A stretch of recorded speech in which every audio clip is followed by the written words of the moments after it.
Mga kaboards, tara, magluto tayo ng mabilisang chili garlic sauce. Let's go!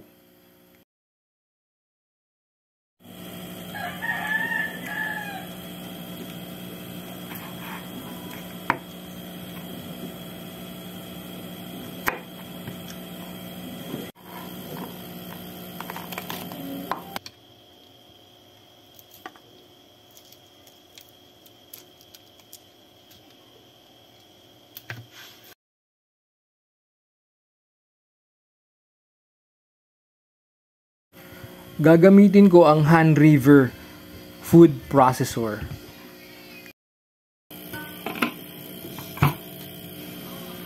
Yan, pagsamahin nyo lang yung garlic tsaka chilies.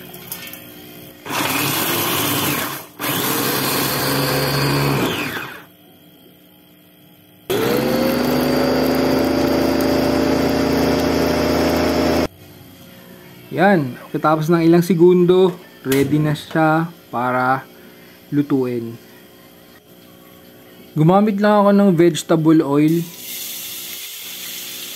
Tapos lagay nyo agad medium heat para hindi masunog.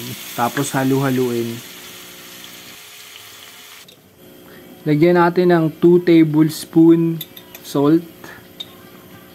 Pwedeng iodized or rock salt.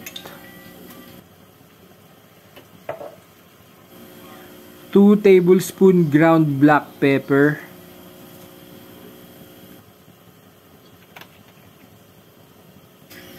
Tapos 4 tablespoon ng soy sauce. Pampalasa and pampadagdag kulay din yan. Tapos haluin.